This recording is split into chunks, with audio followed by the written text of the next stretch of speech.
बड़वानी जिले की ठीकरी तहसील में भारतीय किसान संघ ने तहसील के प्रांगण में बैठकर 1 दिवसीय धरना दिया है। बैनर तले बैठे धरना स्थल के मंचासन से प्रांतीय उपाध्यक्ष किसान दयाराम ने संबोधन करते हुए कहा कि इस साल हुई अतिवृष्टि बारिश से पीड़ित किसानों की खरीफ की फसलों को नुकसान हुआ है। साथ ही मध्य प्रदेश सरकार द्वारा मुआवजा दिए जाने में हो रही देरी व फसलों का बीमा और एनवीडीए के समस्त कार्य अब तक पूर्ण न होने को लेकर भारतीय किसान संघ द्वारा कलेक्टर के नाम ज्ञापन सौंपा गया। ज्ञापन के प्रमुख बिंदु पर मांग है कि जिसमें वर्तमान में हुई बारिश की वजह से किसानों की फसलें बर्बाद हुई हैं, जिसका सर्वे होना चाहिए। कपास फसल को सरकार को सीसीआई के द्वारा समर्थन मूल्य पर फसलों को जल्द खरीदें।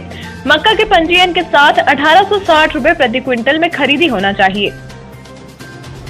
गौरतलब यह है कि तत्कालीन कांग्रेस सरकार द्वारा चुनावी मैदान में किसानों को कर्ज के मुद्दे को बड़ा बनाकर किसानों की 10 दिनों में कर्ज की बात को लेकर प्रदेश में अपनी सत्ता 15 वर्षों में हासिल की है।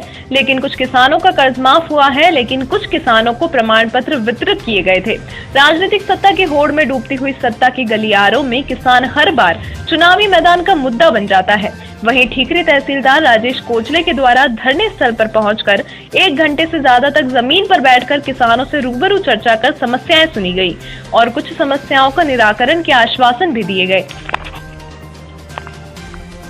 किसान संघ के द्वारा सांकेतिक 1 दिवसीय धरना दिया गया है। सब बहुत सारी समस्याओं को लेकर आए किसान, क्या कहा आपने और क्या आश्वासन है? जी, जैसे कि पूर्व सूचनाएं किसान संघ में दी गई थी कि 14 तारीख को जो है तहसील परिसर में कुछ सांकेतिक धरना प्रदर्शन के रूप में बैठे हैं।